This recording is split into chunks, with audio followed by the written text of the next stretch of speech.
Friends, ನೀವು ಕೇಳ್ತಾ ಇದ್ದೀರಾ ಅಪ್ಪು ರೇಡಿಯೋ 100.9 FM ಅಲ್ಲಿ. ನೀವು www.connectfm.in ಅಲ್ಲಿ ಹೋಗಿ ಕೂಡ ನಮ್ಮ ಕಾರ್ಯಕ್ರಮದ ನೇರ ಪ್ರಸಾರವನ್ನ ಕೇಳಬಹುದು. ಅಥವಾ ಅಪ್ಪು ರೇಡಿಯೋ ಈ ಒಂದು ಫೇಸ್ಬುಕ್ ಪೇಜ್ಗೆ ಹೋಗಿ ನೀವು ಲೈಕ್ ಮತ್ತೆ ಫಾಲೋ ಮಾಡೋದ್ರಿಂದ ಕೂಡ ನಮ್ಮ ಕಾರ್ಯಕ್ರಮದ ನಿರಂತರ ಅಪ್ಡೇಟ್ಸ್ ನ ಕೂಡ ನೀವು ತಿಳ್ಕೋಬಹುದು. ಹಾಗೆ ನಮ್ದು hi heart app, community plus app, ಹಾಗೆ ಇನ್ಸ್ಟಾಗ್ರಾಮ್ ಅಲ್ಲೂ ಕೂಡ ನೀವು ಕನೆಕ್ಟ್ FM 100.9 ಅಂತ ಸರ್ಚ್ ಮಾಡೋದ್ರಿಂದ ಪ್ರಪಂಚದ ಯಾವ ಮೂಲೆಯಲ್ಲಿದ್ರು ಕೂಡ ನಮ್ಮ ಈ ಒಂದು ಪ್ರೋಗ್ರಾಮ್ ನ ನೀವು ಲೈವ್ ಆಗಿ ಕೇಳಬಹುದು. ಹಾಗೆ ಅಪ್ಪು ರೇಡಿಯೋ ಬೈ ಜ್ಯೋತ್ಸ್ನಾ ಶೆಟ್ಟಿ ಅಂತ ಒಂದು ಯೂಟ್ಯೂಬ್ ಚಾನಲ್ ಕೂಡ ಇದೆ. ಅದನ್ನ ನೀವು ಸಬ್ಸ್ಕ್ರೈಬ್ ಮಾಡ್ಕೊಳ್ಳೋದ್ರಿಂದ ಕೂಡ ನಮ್ಮ ಈ ಒಂದು ಕಾರ್ಯಕ್ರಮದ ಇಂಟರ್ವ್ಯೂ ವಿಡಿಯೋಸ್ ನೆಲ್ಲ ಅಪ್ಲೋಡ್ ಮಾಡ್ತೀವಿ, ನಿಮ್ಗೆ ಅದರ ಒಂದು ನೋಟಿಫಿಕೇಶನ್ ಬರುತ್ತೆ.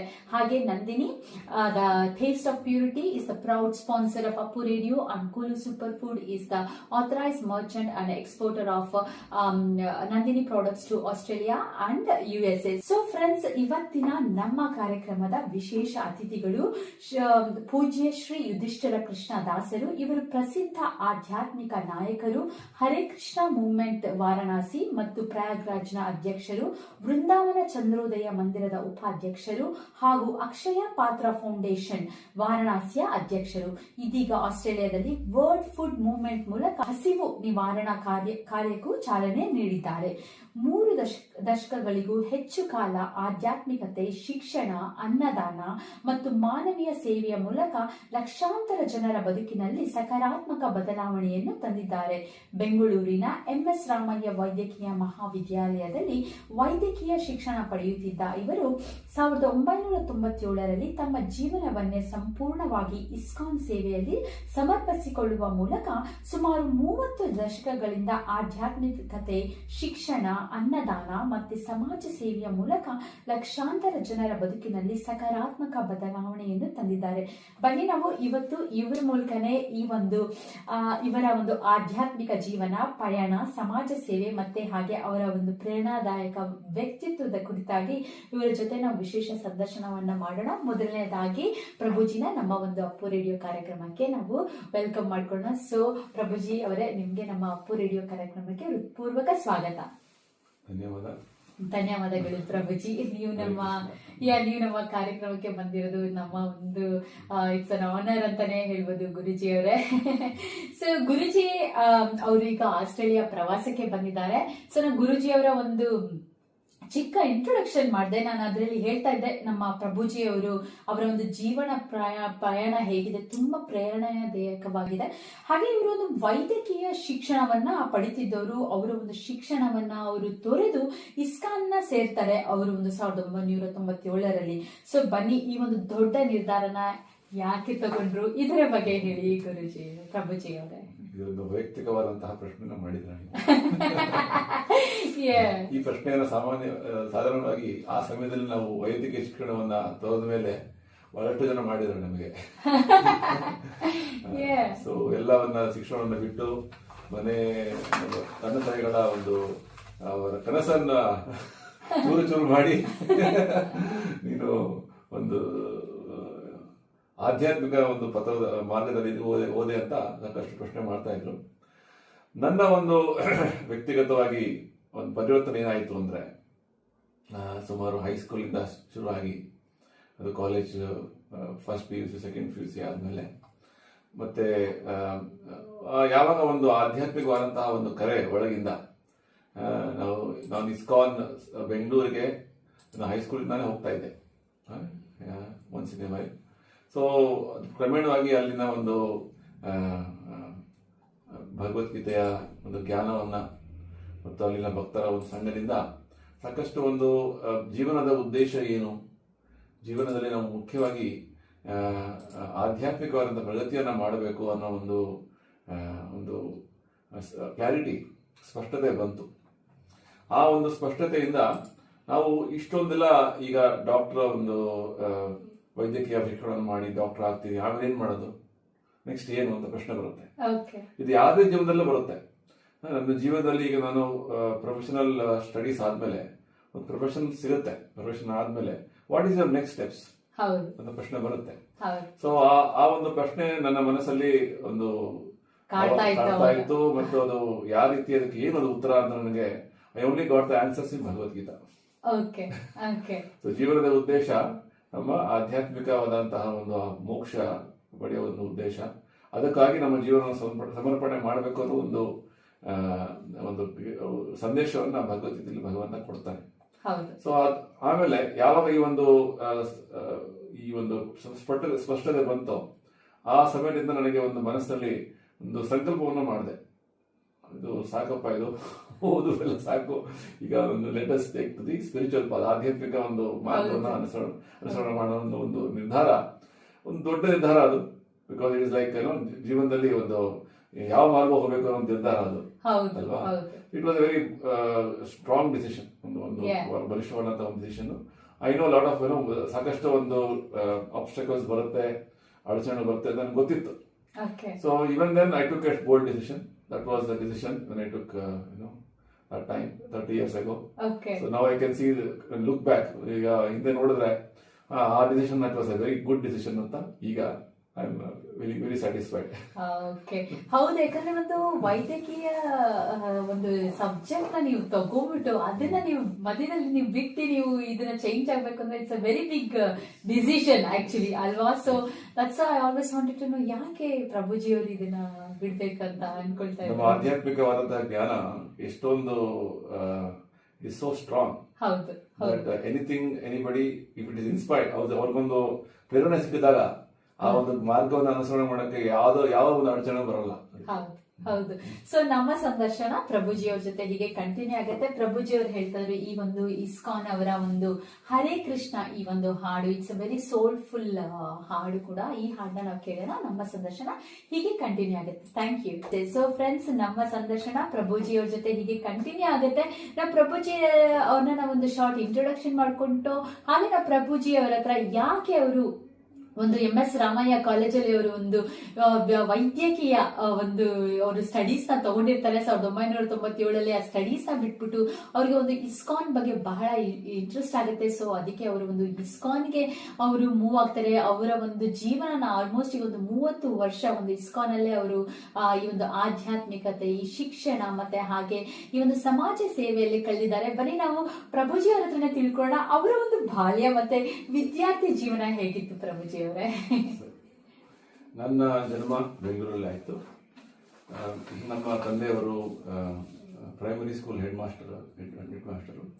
ನಮ್ಮ ತಾಯಿಯವರು ಸ್ಟೇಟ್ ಗೌರ್ಮೆಂಟ್ ಅಲ್ಲಿ ಶಿ ವಾಸ್ ವರ್ಕಿಂಗ್. ಸೊ ಈ ರೀತಿ ನಮ್ಮ ಜೀವನ. ಐ ಹ್ಯಾಡ್ ನನ್ನ ತಂಗಿ ಒಬ್ಬಳಿದ್ಲು, 2 ವರ್ಷ ಚಿಕ್ಕವಳು. So normal middle class family.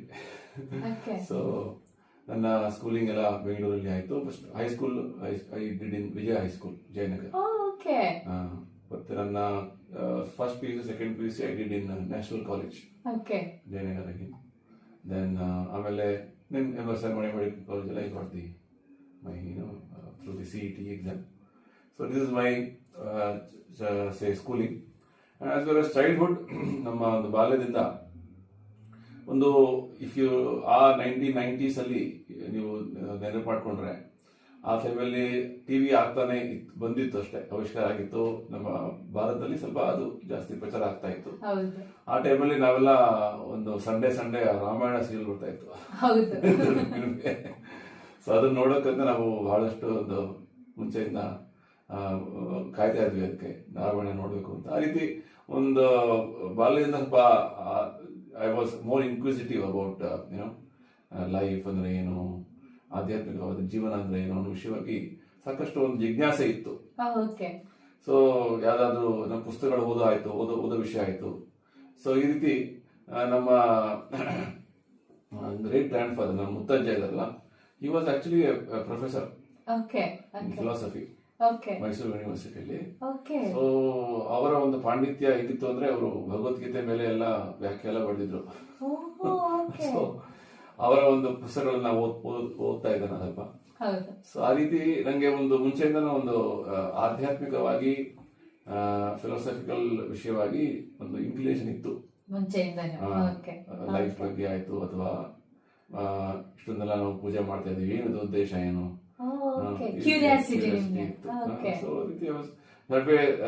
ಯಾವಾಗ ನಾವು ಒಂದು ಇಸ್ಕಾನ್ ಸಂಪರ್ಕ ಆಯ್ತು, ಇಸ್ಕಾನ್ ಯಾವ ರೀತಿ ಸಂಪರ್ಕ ಆಯ್ತು, ನಮ್ಮ ಹೈಸ್ಕೂಲಲ್ಲಿ ಇಸ್ಕಾನ್ ಅವರು ಕೃಷ್ಣ ಕಾಂಟೆಸ್ಟ್ ಅಂತ ಒಂದು ಕಾರ್ಯಕ್ರಮ ಮಾಡಿದ್ರು. ಓಕೆ. ಒಂದು ಬುಕ್ ಕೊಟ್ಟಿದ್ರು ಭಗವಂತನ ಕೃಷ್ಣ ಲೀಲೆ ಅನ್ನೋ ವಿಷಯವಾಗಿ. ಓಕೆ. ಅದು multiple choice question. Okay. First time ನಮ್ಗೆ ಒಂದು ರೀತಿಯ ಇಂಟ್ರೊಡಕ್ಷನ್ ಆಗಿದ್ದು ಇಸ್ಕಾನ್. ಬುಕ್ ಓದ್ಬಿಟ್ಟು ಆಮೇಲೆ ಎಕ್ಸಾಮ್ ಬರ್ದಿದ್ದು. So we got certificate, we got encourage ಆ ರೀತಿ ವಿಷಯವಾಗಿ. ಎಕ್ಸಾಮ್ ನಮ್ಮ ಸ್ಕೂಲಲ್ಲೇ ಆಯ್ತು. ಅಂದ್ರೆ ಈ ಇಸ್ಕಾನ್ ಒಂದು ಸಂಸ್ಥೆ ಇದೆ ಮತ್ತು ಅಲ್ಲಿ ಈ ರೀತಿಯಾದಂತಹ ಒಂದು ಜ್ಞಾನ ಇದೆ ಅನ್ನೋ ವಿಷಯ ನಮ್ಗೆ ಆ ರೀತಿ ಗೊತ್ತಾಯ್ತು. ನಿಧಾನವಾಗಿ ಇಸ್ಕಾನ್ ಯಾವ ವಿಷಯ ಗೊತ್ತಾಯ್ತು. ಆಮೇಲೆ ನಮ್ಮ ತಾಯಿಯವ್ರ ತಮ್ಮ ಮಾಮ ಅವರು ಸ್ವಲ್ಪ ಇಸ್ಕಾನ್ ಜಾಸ್ತಿ ಹೋಗ್ತಾ ಇದ್ರು. ಅಲ್ಲಿ ಅವರ ಒಂದು ಸೇವೆ ಮಾಡ್ತಾ ಇದ್ರು, ಅಲ್ಲಿ ವಾಲಂಟಿಯರ್ ಸೇವೆ ಮಾಡ್ತಾ ಇದ್ರು. ಸೊ ನನ್ನ he used to take me once in a while school days. ಆ ರೀತಿ ಇಸ್ಕಾನ್ ಒಂದು ಪರಿಚಯ ಆಯ್ತು. ಬಾಲ್ಯದಿಂದಲೇ ನಿಮ್ಗೆ ಅದರ ಒಂದು ಎಕ್ಸ್ಪೋಜರ್ ಇತ್ತು ಇಸ್ಕಾನ್ ಬಗ್ಗೆ. ಅದು ಕ್ರಮೇಣವಾಗಿ ಆ ರೀತಿ ನಮ್ಮ ಒಂದು ನನ್ನ ಸಮರ್ಪಣೆ ಬಾಳ ಅನ್ನೋ ಒಂದು stage okay. So inspired by the ISKCON. So ನಾವು ಇಸ್ಕಾನ್ ಬಗ್ಗೆ ಬಹಳಷ್ಟು ಮಾತಾಡ್ತಾ ಇದ್ದೀವಿ. ಬಹಳಷ್ಟು ಜನಕ್ಕೆ ಗೊತ್ತಿದೆ ಇಸ್ಕಾನ್ ಏನು ಅಂತ. ಅದು ಒಂದು ವರ್ಲ್ಡ್ ವೈಡ್ ಆರ್ಗನೈಸೇಷನ್ ಕೂಡ ಇದೆ. ಬನ್ನಿ ನಾವು ಪ್ರಭುಜಿ ಮೂಲಕನೇ ತಿಳ್ಕೊಳ್ಳೋಣ, ಈ ಇಸ್ಕಾನ್ ಅಂದ್ರೆ ಏನು, ಇದರ ಒಂದು ಮುಖ್ಯ ಉದ್ದೇಶ ಏನು, ಸೊ ಇದು ಯಾವ ರೀತಿ ಒಂದು ಸೇವೆಯನ್ನ ಒಂದು ಸಮಾಜಕ್ಕೆ ಮಾಡ್ತಾ ಇದೆ. ಸೊ ಇದರ ಬಗ್ಗೆ ಕೂಡ ವಿವರಿಸಿ ಪ್ರಭುಜಿ ಅವರೇ. ಇಸ್ಕಾನ್ ಇದು is the full form. ISKCON International Society for Krishna Consciousness, ಕನ್ನಡದಲ್ಲಿ ಅಂತಾರಾಷ್ಟ್ರೀಯ ಕೃಷ್ಣ ಪ್ರಜ್ಞಾ ಸಂಸ್ಥೆ ಆಂದೋಲನ. ಇದು ಈ ಸಂಸ್ಥೆ ಏನಿದೆ ಇದರ ಸ್ಥಾಪನಾಚಾರ್ಯರು ಇದರ ಸ್ಥಾಪನೆ ಮಾಡಿದವರು ಆಚಾರ್ಯ ಶ್ರೀಲ ಪ್ರಭುಪಾದರು. ಇವರು 1965ನೇ ಇಸ್ವಿಯಲ್ಲಿ ಭಾರತದಿಂದ ಅಮೆರಿಕಕ್ಕೆ ಹೋದರು. ಅಲ್ಲಿ ಅವರು ಇಲ್ಲಿಂದ ಹೊರಟಾಗ ಅವರ ವಯಸ್ಸು ಸುಮಾರು 70 ವರ್ಷ ಆಯ್ತಲ್ಲ. ಸೊ ಆ ಒಂದು ಇಳಿ ವಯಸ್ಸಿನಲ್ಲಿ ಅವರು ಈ ಒಂದು ಸನಾತನ ಧರ್ಮದ ಪ್ರಚಾರವನ್ನ, ಭಗವದ್ಗೀತೆ ಭಾಗವತ ಧರ್ಮದ ಪ್ರಚಾರವನ್ನ ಮಾಡಬೇಕು ಅಂತ ಹೊರಟಿದ್ರು. ಇದಕ್ಕೆ ಅವರು ಹೋದ್ರು. ಅವರ ಗುರುಗಳಾದವರು ನಮ್ಮ ಆಚಾರ್ಯ ಪ್ರಭುಪಾದರ ಅವರ ಒಂದು ಯೌವನದಲ್ಲಿ 25-26 ಇಯರ್ಸ್ ಏಜ್ ಅಲ್ಲಿ, 25-26 ವಯಸ್ಸಿನಲ್ಲಿ ಅವರ ಮೊದಲ ಭೇಟಿ ಅವರ ಗುರು ಮಹಾರಾಜರ ಆದಾಗ, ಮೊದಲ ಒಂದು ಭೇಟಿಯಲ್ಲೇನೆ ಅವರ ಗುರು ಮಹಾರಾಜರು ಪ್ರಭುಪಾದರು ಹೇಳಿದ್ರು, ನೀವು ಎಲ್ಲ ಯುವಕರು ಈ ಒಂದು ಸಂದೇಶವನ್ನ, ನಮ್ಮ ಸನಾತನ ಧರ್ಮದ ಸಂದೇಶವನ್ನ, ಗೀತೆ ಭಾಗವತ ಸಂದೇಶವನ್ನ ಇಂಗ್ಲಿಷ್ ಮಾತಾಡುವಂತಹ ಒಂದು ಜನತೆಗೆ ನೀವು ಕೊಡಬೇಕು ಅಂತ ಒಂದು ಆದೇಶ ಕೊಟ್ಟರು ಫಸ್ಟ್ ಮೀಟಿಂಗ್ ಅಲ್ಲೇ. ಸೊ ಪ್ರಭುಪಾದರು ಆ ಒಂದು ಆದೇಶವನ್ನು ತಮ್ಮ ಮನಸ್ಸಲ್ಲಿ ಇಟ್ಕೊಂಡು ಅದನ್ನ ಯಾವ ರೀತಿ ನೆರವೇರಿಸಬೇಕು, ಅದನ್ನ ಯಾವ ರೀತಿ ಸಾಕಾರ ಮಾಡಬೇಕು ಅಂತ ಅವರು ಸಾಕಷ್ಟು ಯೋಚನೆ ಮಾಡ್ತಾ ಇದ್ರು. ಗುರುಗಳ ಒಂದು ಆಶೀರ್ವಾದದಿಂದ ಅವರು ಆ ಒಂದು ಯೋಜನೆಯನ್ನ ಸಾಕಾರ ಮಾಡೋದಕ್ಕೆ ಅವರು ಸುಮಾರು 50 ವರ್ಷ ಆಯ್ತು ನೋಡಿ. 24-25 ಇಯರ್ಸ್ ಅಲ್ಲಿ ಅವರ ಗುರುಗಳ ಭೇಟಿಯಾಗಿದ್ದು. ಆದ್ರೆ ಅಮೆರಿಕಕ್ಕೆ ಹೋಗೋ ಅವ್ರಿಗೆ ಆ ಒಂದು ಅವಕಾಶ ಬಂದಿದ್ದು 70ನೇ ವಯಸ್ಸಿನಲ್ಲಿ. ಅಂದ್ರೆ ಯು ಕ್ಯಾನ್ ಸಿ ಪ್ರಾಕ್ಟಿಕಲಿ 50 ವರ್ಷ ಅವರು ತಯಾರಿ ಮಾಡಿದ್ದಾರೆ. ಸಾಕಷ್ಟು ಪ್ರಯತ್ನ ಮಾಡಿದ್ರು. ಅದೊಂದು ದೊಡ್ಡ ಒಂದು ಲೀಲೆ. ಅದು ಬೇರೆ ಒಂದು ಸಮಯದಲ್ಲಿ ಅದರ ಈಗ ಪ್ರಭುಪಾದರ ಈ ಅವರ ಯೌವನದಿಂದ ಹಿಡಿದು ಅವರ ವೃದ್ಧಾಪ್ಯ ತನಕ ಏನು ಒಂದು ಸಾಧನೆ ಮಾಡಿದವರು ಈ ಸನಾತನ ಧರ್ಮದ ಪ್ರಚಾರವನ್ನ ಮಾಡಬೇಕು ಅಂತ. ವಿಶೇಷವಾಗಿ ಈ ಒಂದು ಭಗವದ್ಗೀತೆ ಭಾಗವತ ಪ್ರಚಾರ ಮಾಡಬೇಕು, ಇಂಗ್ಲಿಷ್ ಮಾತಾಡುವಂತಹ ಜನತೆಗೆ ಕೊಡ್ಬೇಕು ಅಂತ. ಪ್ರಭುಪಾದರು ಎಲ್ಲಿ ಹೋಗ್ಬೇಕು ಅಂತ ಯೋಚನೆ ಮಾಡ್ತಾ ಇದ್ರು. ಲಂಡನ್ ಹೋಗ್ಬೇಕಾ ಅಥವಾ ಜಪಾನ್ ಹೋಗ್ಬೇಕಾ, ಆಸ್ಟ್ರೇಲಿಯಾ ಹೋಗ್ಬೇಕಾ? ಅದ್ರ ಪ್ರಭುಪಾದರು ಹೇಳಿದ್ರು, ನನಗೆ ಒಂದು ಫ್ರೀ ಟಿಕೆಟ್ ಸಿಕ್ತು ಇಲ್ಲಿ ಅಮೆರಿಕ ಹೋಗೋದಿಕ್ಕೆ. ಸೊ ಐ ಗಾಟ್ ಅದು.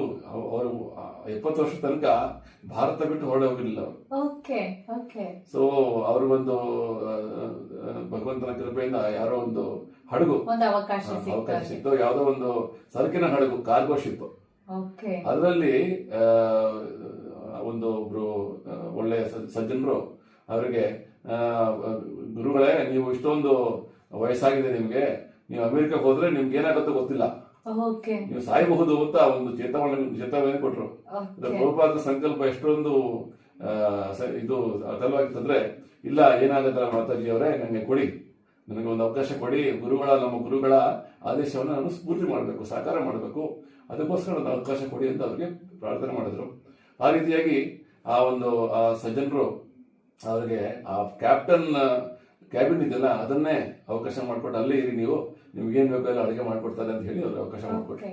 ನೋಡಿ, ಅವರು 1965ನೇ ಇಸ್ವಿಯಲ್ಲಿ ಆಗಸ್ಟ್ ತಿಂಗಳಲ್ಲಿ ಅವರು ಹೊರಟರು. ಸುಮಾರು 38 ದಿನಗಳ ಕಾಲ ಶಿಪ್ ಅಲ್ಲಿ ಹೋದ್ರು.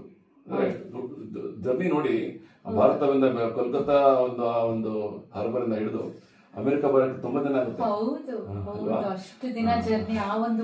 ಆಮೇಲೆ ಅವರು ಯಾವತ್ತೂ ಅವರು ಭಾರತ ಬಿಟ್ಟು ಹೊರ ಹೋಗಿದವರಲ್ಲ. ಆಮೇಲೆ ಇದು ಸಮುದ್ರದ ಒಂದು ಪ್ರಯಾಣ ಏನಿದೆ ಅಷ್ಟೊಂದು ಸುಖದಾಯಕ ಅಲ್ಲ. ಸಾಕಷ್ಟು ಅವ್ರಿಗೆ ತಲೆನೋವಾಯ್ತು, ಒಂದ್ ರೀತಿ ವಾಂತಿ ಬರೋದಾಯ್ತು, ಜ್ವರ ಬರೋದಾಯ್ತು, ಸಾಕಷ್ಟು ಆಗ್ತಾ ಇತ್ತು. ಅದಲ್ಲದೆ ಸುಮಾರು 8-10 ದಿನ ಆದ್ಮೇಲೆ ಹಾರ್ಟ್ ಅಟ್ಯಾಕ್ ಆಯ್ತು ಅವ್ರಿಗೆ. ಆ ತರ ಹಾರ್ಟ್ ಅಟ್ಯಾಕ್ ಒಂದಾಯ್ತು, ಇನ್ನೊಂದು 3 ದಿನ ಮತ್ತೊಂದಾಯ್ತು. ಆಲ್ಮೋಸ್ಟ್ ಅವರ ಒಂದು ಸ್ಥಿತಿ 9 ದಿನ ಶಿಪ್ ಅಲ್ಲಿ ಏನು ಒಂದ್ ರೀತಿ ಆಲ್ಮೋಸ್ಟ್ ಮೃತ್ಯು ಆಗ್ಬಿಟ್ಟಿದೆ ಅನ್ಸ್ತಾ ಇತ್ತು ಅವ್ರಿಗೆ. ಸಾವಿನ ಒಂದು ದವಡೆಯಿಂದ ಭಗವಂತನ ಒಂದು ಕೃಪೆ. ಆ ಒಂದು ಪರಿಸ್ಥಿತಿಯಲ್ಲಿ ಬಂದು ಅವರು ಅಮೆರಿಕದಲ್ಲಿ ಲ್ಯಾಂಡ್ ಆದ್ರು. 1965 ಅಲ್ಲಿ ಸೆಪ್ಟೆಂಬರ್ ಅಲ್ಲಿ ಬಂದ್ರು. ಆಮೇಲೆ ಅವ್ರ ಕಡೆ ಯಾವುದೇ ಒಂದು ಆರ್ಥಿಕವಾದಂತಹ ಒಂದು ಸಹಾಯ ಇಲ್ಲ, ಯಾರ್ದು ಒಂದು ಸರ್ಕಾರದ ಒಂದು ಸಹಾಯ ಇಲ್ಲ, ನಮ್ಮ ಭಾರತ ಸರ್ಕಾರದಾಯ್ತು ಅಥವಾ ಅವರ ಒಂದು ಪರಿಚಯದ ಜನರ ಯಾವ ಸಹಾಯ ಇಲ್ಲ. ಅವರೇ ಒಬ್ಬಟ್ಟಿಗರಾಗಿ ಬಂದು ಏನಾದ್ರೂ ಮಾಡಬೇಕು, ಸನಾತನ ಧರ್ಮದ ವಿಷಯವಾಗಿ ಪ್ರಚಾರ ಮಾಡಬೇಕು ಅನ್ನೋ ಒಂದು ಸಂಕಲ್ಪದಿಂದ ಬಂದರು.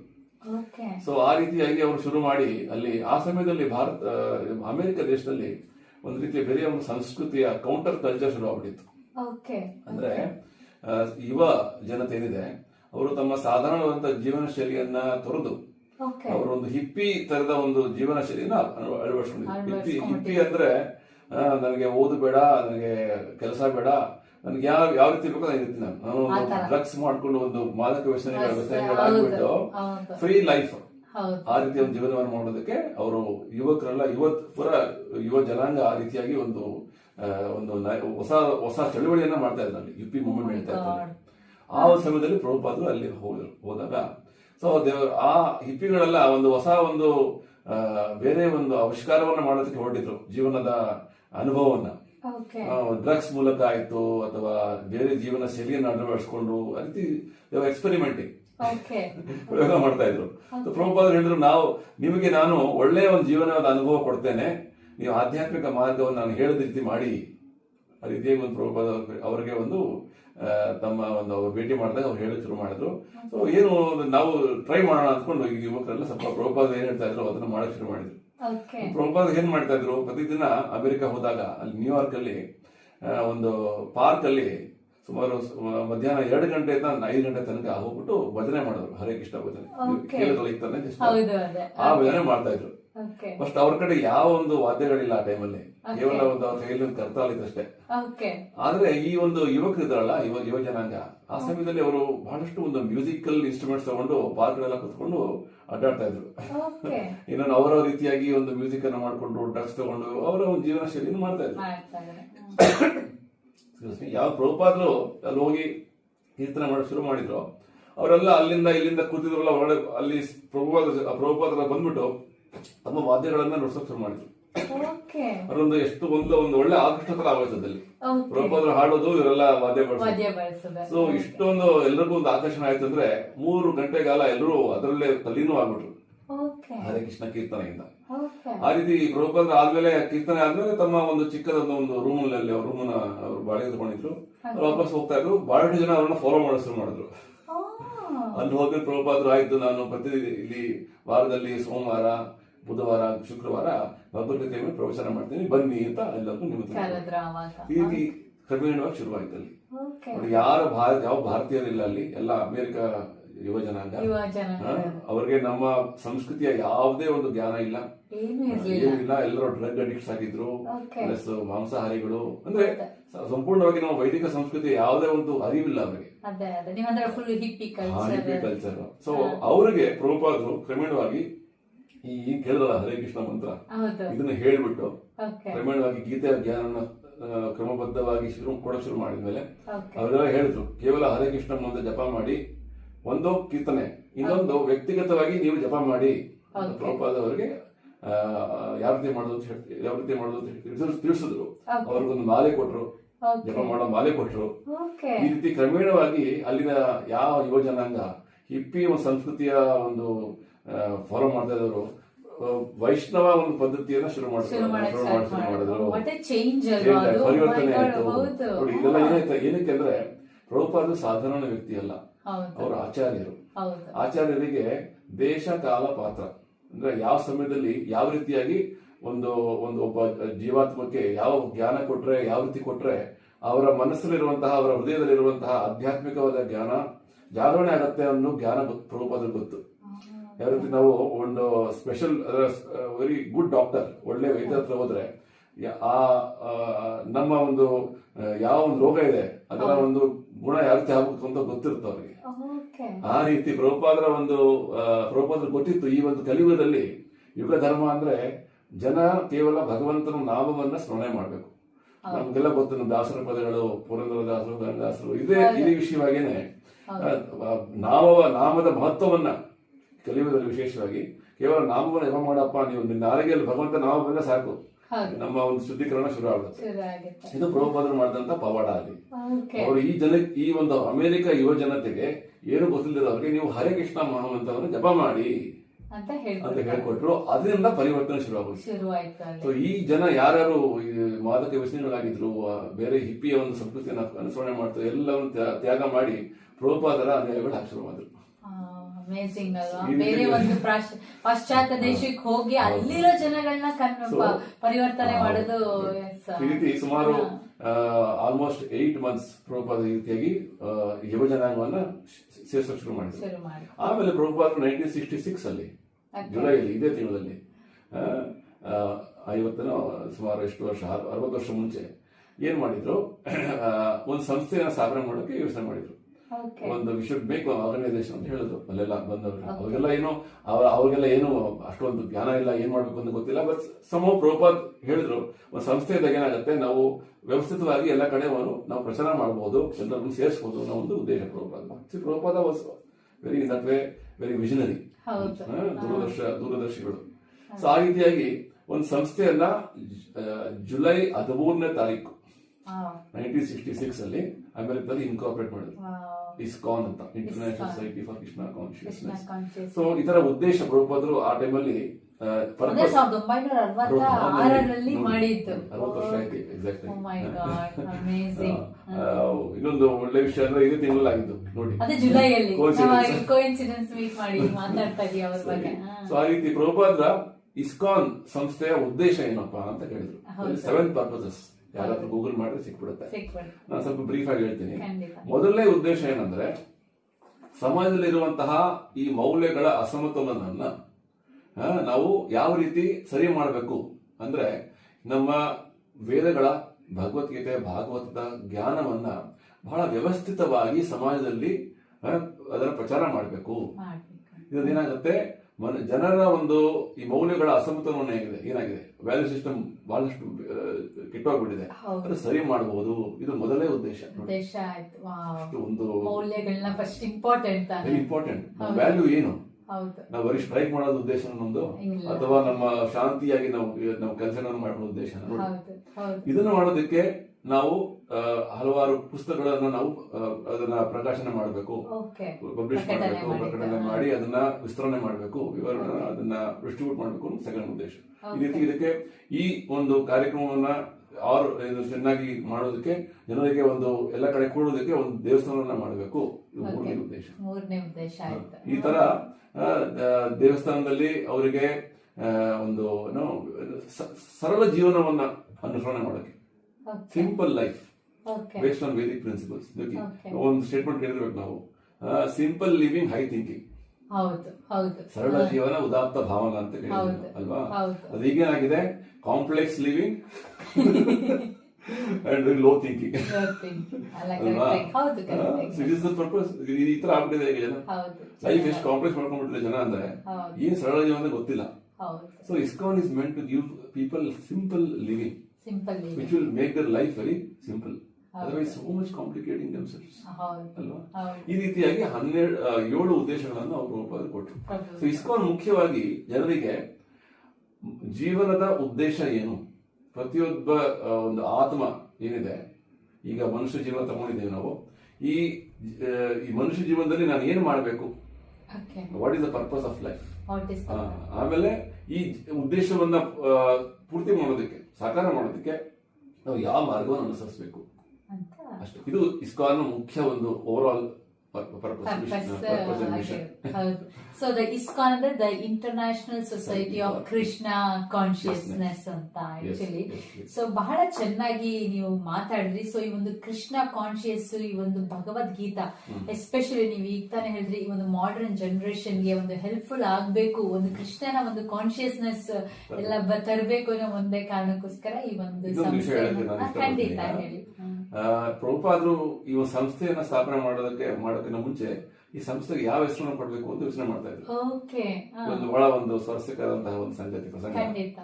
ಪ್ರಭುಪಾದರು ಅಮೆರಿಕದಲ್ಲಿ ಒಂದು ಪಾರ್ಕ್ ಕೂತ್ಕೊಂಡು ಯೋಚನೆ ಮಾಡ್ತಾ ಇದ್ರು, ಏನ್ ಮಾಡೋದು, ಯಾವ ಏನಕ್ಕಂದ್ರೆ ಕೃಷ್ಣ ಅಂದ ತಕ್ಷಣ ಜನಕ್ಕೆ ನಾವೆಲ್ಲ ಹಿಂದೂಗಳು ಅಂತ ಬಂದ್ಬಿಡುತ್ತೆ. ಯಾರೋ ಒಬ್ರು ಒಂದು ಸೂಚನೆ ಕೊಟ್ರು, ಒಂದು ಸಜೆಷನ್ ಕೊಟ್ರು, ನೀವು ಇದನ್ನ international Society for god consciousness ಅಂತ ಮಾಡಿ ಅಂತ ಸೂಚನೆ ಕೊಟ್ರು. ಪ್ರಭುಪಾದರು ಇಲ್ಲ, ಅದನ್ನ ಕೃಷ್ಣ ಅಂತಾನೆ ನಾವು ಇಡಬೇಕು ಅಂತ ಹೇಳಿದ್ರು. ఎందుకంದ್ರೆ ಭಗವಂತ ಕೃಷ್ಣನೇ ವಾಸ್ತವವಾಗಿ ಭಗವಂತ, God is the God. And for example God is general name. ನಿಮ್ಮ ತಂದೆ ಯಾರತ್ತ ಕೇಳಿದ್ರೆ ತಂದೆಗೆ ಹೆಸರಿದೆಯಲ್ಲ, you don't say my father is father, ತಂದೆ ಹೆಸರು ಅಂತ ಹೇಳಿದಾಗಲ್ಲ. ಆ ರೀತಿ ಪ್ರಭುಪಾದರು was very specific. So that's why he told, ಜನಕ್ಕೆ ಗೊತ್ತಾಗ್ಲಿ, ಅಂತಾರಾಷ್ಟ್ರೀಯ ಕೃಷ್ಣ ಪ್ರಜ್ಞಾ ಸಂಘ. ಕೃಷ್ಣ ಅಂದ್ರೆ ಯಾರು, ಕೃಷ್ಣ ಏನು, ಅವರ ಒಂದು ಕಾಂಟ್ರಿಬ್ಯೂಷನ್ ಏನು ನಮ್ಮ ಸಮಾಜಕ್ಕೆ. ಭಗವದ್ಗೀತೆ ಕೃಷ್ಣ ಮಾತಾಡಿರೋದು. ಭಗವದ್ಗೀತೆ ಅಂದ್ರೆ ಭಗವಾನ್ ಕೃಷ್ಣನ ಒಂದು ವಾಣಿ ಅಲ್ವಾ. ಸೊ ಗೀತೆ ಆಯ್ತು, ಭಾಗವತ ಆಯ್ತು, ಎಲ್ಲ ಭಗವಂತ ಕೃಷ್ಣನ ವಿಷಯವಾಗೇ ಎಲ್ಲ ಒಂದು ಜ್ಞಾನ ಇರೋದು. ಸೊ ಪ್ರಭುಪಾದರು ವೆರಿ ಒಂದು ನಿರ್ದಿಷ್ಟವಾಗಿ ಕೃಷ್ಣನ ಹೆಸರನ್ನ ನಾವು ಅವ್ರ ಸಂಸ್ಥೆಯಲ್ಲಿ ಇಟ್ರು. ಕಾರಣ ಏನಂದ್ರೆ ಜನಕ್ಕೆ ಗೊತ್ತಾಗ್ಲಿ ಏನಂತ ವಿಷಯ. ನಾವು ಸುತ್ತಿ ಬಳಸಿ ಮಾತಾಡೋಕ್ಕಿಂತ ನೇರವಾಗಿ ಮಾತಾಡಬೇಕು ಅಂತ ಪ್ರಭುಪಾದರ ಉದ್ದೇಶ. ಪ್ರಭುಪಾದ ಒಂದು ವಿಷಯ ಏನಂದ್ರೆ ಈ ಡಿಡ್ಂಟ್ ಕಾಂಪ್ರಮೈಸ್. ಯಾವುದೇ ವಿಷಯದಲ್ಲಿ ಆಯ್ತು ಅದು ಆಗುತ್ತೆ ಇದು ಆಗುತ್ತೆ ಅಂತ ಹೇಳಿಲ್ಲ. ಏನು ನಮ್ ಗೀತೆಯಲ್ಲಿ ಭಾಗವತ ಏನ್ ಹೇಳ್ತಾರೆ, ನೇರವಾಗಿ ಅದನ್ನ ನಾವು ಅನುಸರಿಸಬೇಕು, ಅಳವಡಿಸ್ಕೋಬೇಕು ಜೀವನದಲ್ಲಿ. ಈ ರೀತಿಯಾಗಿ ಒಂದು ವಿತೌಟ್ ಕಾಂಪ್ರಮೈಸ್ ಅವರು ಪ್ರತಿಯೊಂದು ಜ್ಞಾನವನ್ನು ಕೊಟ್ಟರು. ಅವರು ಯುವಜನರಿಗೆ ಹೇಳಿಲ್ಲ ನೀವು ಡ್ರಗ್ಸ್ ತಗೊಳ್ಳಿ, ಭಗವಂತ ನಾಮ ಜಪ ಮಾಡಿ ಅಂತ ಹೇಳಿಲ್ಲ. ಅವರು ನೀವು ಜಪ ಮಾಡೋಕ್ ಶುರು ಮಾಡಿದ್ಮೇಲೆ ನೀವು ಕ್ರಮೇಣವಾಗಿ ನಿಮ್ ಡ್ರಗ್ಸ್ ನ ಬಿಟ್ಬಿಡ್ಬೇಕು. ಆಗತ್ತದು ಅಂತಾನೆ ಆಗತ್ತದು. ಆಯ್ತು, ಯಾರು ಡ್ರಗ್ಸ್ ಅಡಿಕ್ಟ್ಸ್ ಆಗಿದ್ರು, ಸಾಕಷ್ಟು ಒಂದು ಬೇರೆ ಒಂದು ವ್ಯಸನಗಳಾಗಿದ್ರು, ಎಲ್ಲವನ್ನು ತ್ಯಾಗ ಮಾಡಿ ಒಂದು ಶುದ್ಧ ಒಂದು ವೈಷ್ಣವರಾಗ್ಬಿಟ್ರು. ನೋಡಿ, ಇದಕ್ಕೆ ಪರಿವರ್ತನೆ ಆಯ್ತು ಅವರಿಗೆ. ಇದೇ ಭಕ್ತರ ಸಹಾಯದಿಂದ ಪ್ರಭುಪಾದರು ಅವರನ್ನ ಅಮೆರಿಕದ ಬೇರೆ ಬೇರೆ ಜಾಗದಲ್ಲಿ ಕಳಿಸಿ, ವಿಶ್ವಾದ್ಯಂತ ಕಳಿಸಿ ಅವರಿಗೆ ಸಂಸ್ಥೆಗಳನ್ನ ಸೆಂಟರ್ಸ್ ಓಪನ್ ಮಾಡಿದ್ರು. ನೋಡಿ, ಪ್ರಭುಪಾದರ 1965 to 1977 ಈ 12 years ಟೈಮಲ್ಲಿ 108 ದೇವಸ್ಥಾನಗಳು ಓಪನ್ ಮಾಡಿದ್ರು. 108 temples all over the world. ಅಮೆರಿಕದಲ್ಲಿ 40 ಸೆಂಟರ್, ಯುರೋಪ್ ಅಲ್ಲಿ ಲಂಡನ್ ಆಯ್ತು, ಜರ್ಮನಿ ಆಯ್ತು, ಫ್ರಾನ್ಸ್ ಪ್ಯಾರಿಸ್ ಆಯ್ತು, ಸೌತ್ ಅಮೆರಿಕಾ ಆಯ್ತು, ಆಫ್ರಿಕಾ ಆಯ್ತು, ಏಷ್ಯಾ ಆಯ್ತು, ಆಸ್ಟ್ರೇಲಿಯಾ ಆಯ್ತು. ಆಸ್ಟ್ರೇಲಿಯಾಗೆ ಪ್ರಭುಪಾದರು 1971 ಬಂದಿದ್ದಾರೆ ನೋಡಿ. ಆದ್ರೆ ಅದಕ್ಕೆ ಮುಂಚೆ ಸುಮಾರು 2 ಭಕ್ತರನ್ನ ಅವರು 1969 ಕಳಿಸಿದ್ದಾರೆ ಇಲ್ಲಿ. Very nice. ತುಂಬಾ ಚೆನ್ನಾಗಿ ಅದ್ರ ಬಗ್ಗೆ ಹೇಳಿದ್ರಿ. ಮಾತಾಡ್ತಾ ಇದ್ರೆ ಮುಗಿಯೋದೇ ಇಲ್ಲ. ನಮ್ ಕಾರ್ಯಕ್ರಮ ಇರೋದೇ 1 hour. ಸೊ ಈಗ ಒಂದು 25 ನಿಮಿಷ ಇದೆ. ಎಷ್ಟೊಂದು ಟಾಪಿಕ್ ನ ನಾವು ಕವರ್ ಮಾಡ್ಬೇಕು. ಸೊ ಈ ಭಗವದ್ಗೀತೆ ಮತ್ತೆ ಶ್ರೀಮದ್ ಭಾಗವತಂ, ಅದರ ಒಂದು ಏನು ಡಿಫರೆನ್ಸ್? ಭಗವದ್ಗೀತೆ ನಮ್ಮ ಪ್ರಭುಪಾದರ ವಿಷಯ ಒಂದು ಅವರ ಒಂದು ಪ್ರಕಾರ ಭಗವದ್ಗೀತೆಯಲ್ಲಿ ಬಹಳ ಒಂದು ಮೂಲಭೂತವಾದಂತಹ ಬಹಳ ಬೇಸಿಕ್ ನಾಲೆಜ್. ಯಾವ ರೀತಿ ಒಂದು ಮಗು ಸ್ಕೂಲಿಂಗ್ ಶುರು ಮಾಡ್ಬೇಕು ಅಂದ್ರೆ ಫಸ್ಟ್ ಮಾಂಟೆಸರಿ ಅಥವಾ ಪ್ಲೇ ಸ್ಕೂಲ್ ಅಥವಾ ಶುರು ಮಾಡ್ತಾರಲ್ಲ, ಕೆಜಿ ಕಿಂಡರ್ ಗಾರ್ಡನ್. ಸೊ ಈ ಭಗವದ್ಗೀತೆ ಅನ್ನೋದು ಕಿಂಡರ್ ಗಾರ್ಡನ್ ನಾಲೆಜ್, ABCD, ಆಧ್ಯಾತ್ಮಿಕ ಜೀವನದ ABCD ಅದು.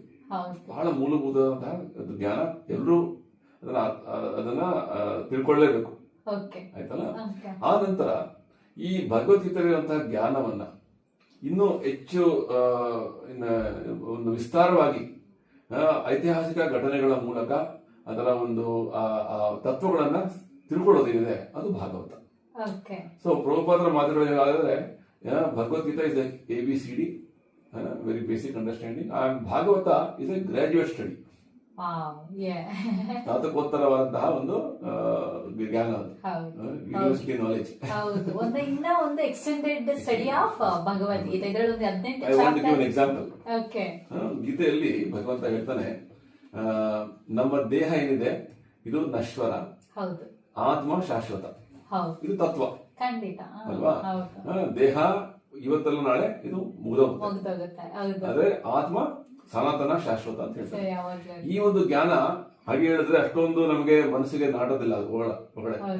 ಅದನ್ನ ಎಕ್ಸಾಂಪಲ್ ಮೂಲಕ, ಐತಿಹಾಸಿಕ ಘಟನೆ ಮೂಲಕ, ಅದು ಹಲವಾರು ಪ್ರಸಂಗಗಳ ಮೂಲಕ ಭಾಗವತದಲ್ಲಿ ವಿವರಣೆ ಕೊಟ್ಟಿದ್ದಾರೆ, ಪ್ಲಸ್ ಎಕ್ಸ್ಪ್ಲನೇಷನ್ ಕೊಟ್ಟಿದ್ದಾರೆ.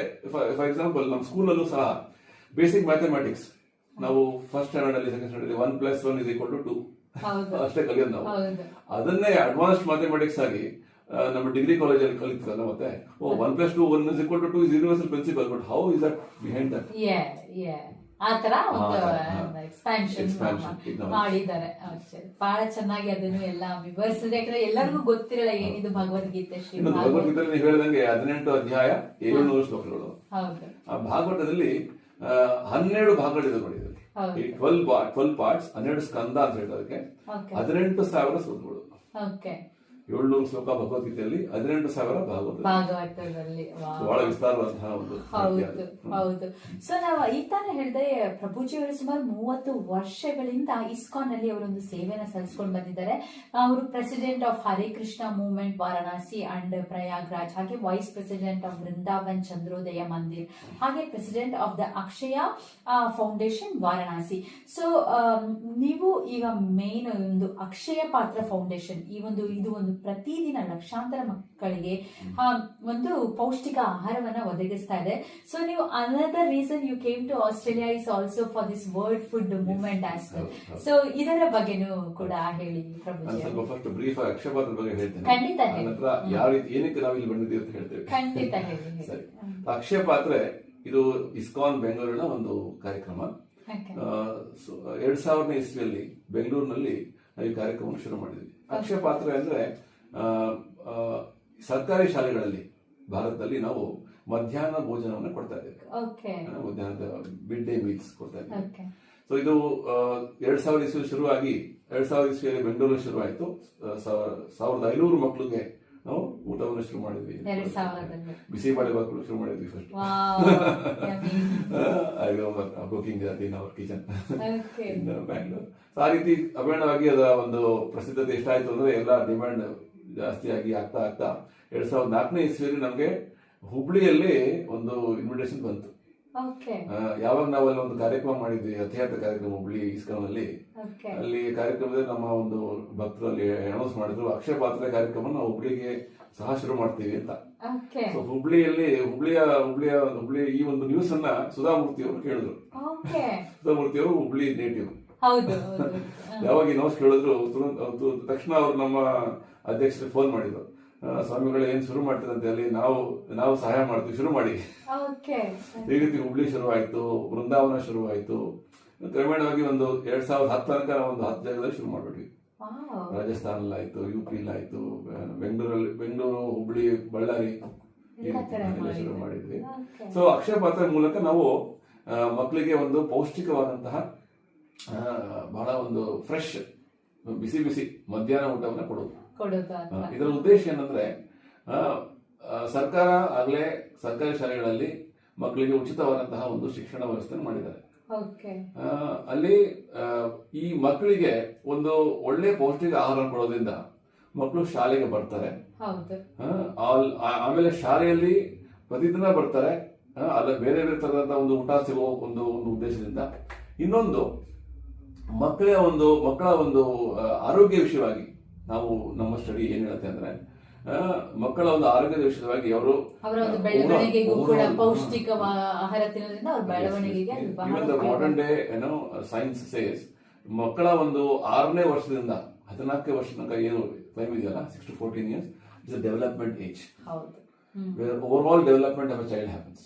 ಮಕ್ಕಳ ಸರ್ವಾಂಗೀಣ ಒಂದು ಬೆಳವಣಿಗೆ ಆಗೋ ಒಂದು ಸಮಯ, ಮಾನಸಿಕವಾಗಿ ದೈಹಿಕವಾಗಿ ಎಲ್ಲ ಒಂದು ಡೆವಲಪ್ಮೆಂಟ್ ಆಗುತ್ತೆ. ಆ ಟೈಮಲ್ಲಿ ಮಕ್ಕಳಿಗೆ ಪೌಷ್ಟಿಕವಾದ ನೋಡಿ, ಬಹಳ ನಾನು ಸಲ ಪೌಷ್ಟಿಕ ಕೇಳ್ತೀನಿ ಅಂದ್ರೆ ಬರೀ ಊಟ ಮಾಡೋದಲ್ಲ, ನ್ಯೂಟ್ರಿಷನ್ ಅದರಲ್ಲಿ ಯಾವ ಒಂದು ಪೌಷ್ಟಿಕ ಅಂಶಗಳು ಏನಿರಬೇಕು ಬೆಳವಣಿಗೆಗೆ ಇರಬೇಕು. ಇಲ್ಲಾಂದ್ರೆ ಜೀವನ ಪರ್ಯಂತ ಮಕ್ಕಳಿಗೆ ಒಂದು ಕುಂಠಿತವಾದಂತಹ ಒಂದು ಜೀವನ ಆಗ್ಬಿಡುತ್ತೆ.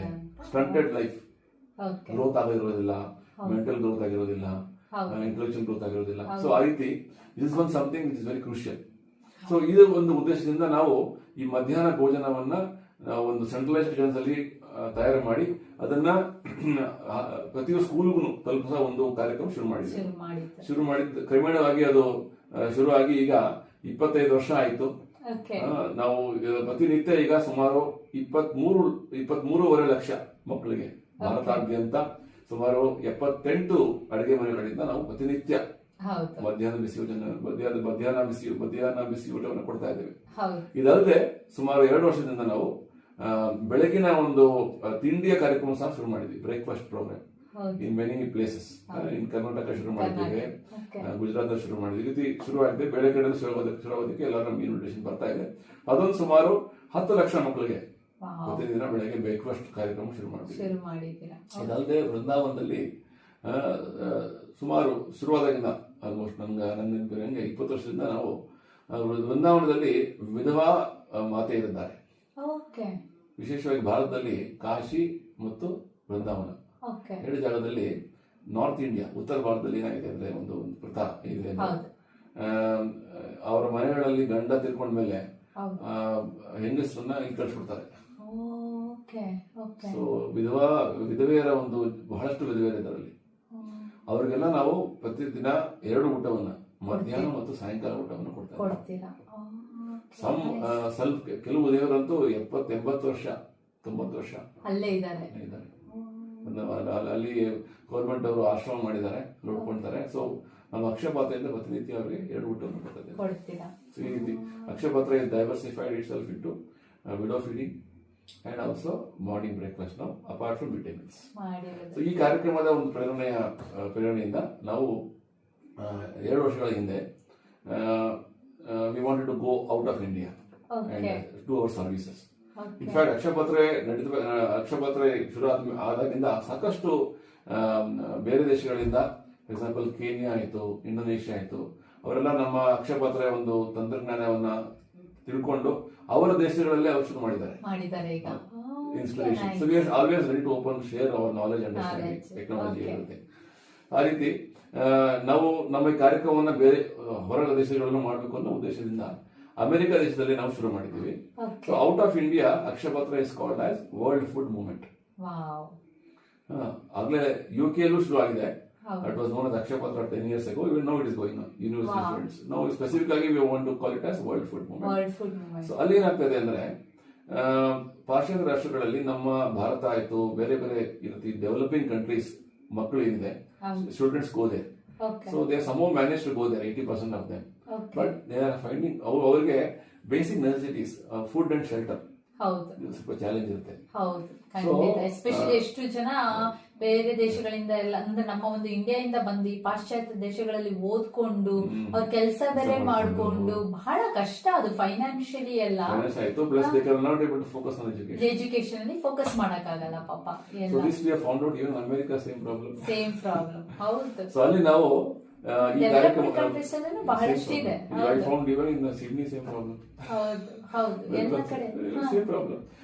ಪಾಯಿಂಟ್ ಇಸ್, ಈ ಒಂದು ಆಹಾರ ಏನಿದೆ, ಬಿಸಿ ಬಿಸಿ ಆಹಾರ, ನಾವು ಅವ್ರಿಗೆ ಒಂದು ಫ್ರೋಸನ್ ಫುಡ್ ಕೊಟ್ಬಿಟ್ಟು ತಿನ್ನು ಅಂದ್ರೆ ನಮ್ಮ ಭಾರತದಲ್ಲಿ ವಿಶೇಷವಾಗಿ ನಾವು ಬಿಸಿ ಬಿಸಿ ಊಟ ಮಾಡಿ ಅಭ್ಯಾಸ ಅಲ್ವಾ. So actually anybody give them ಒಂದು ಬಿಸಿ ಊಟ ಕೊಟ್ಟಾಗ ಅವ್ರಿಗೊಂದು ಆ ಒಂದು ತೃಪ್ತಿ, ಆನಂದ ಬೇರೆ ಊಟದಲ್ಲಿ ಸಿಗಲ್ಲ ಅಲ್ವಾ. So we went to colleges in universities in US.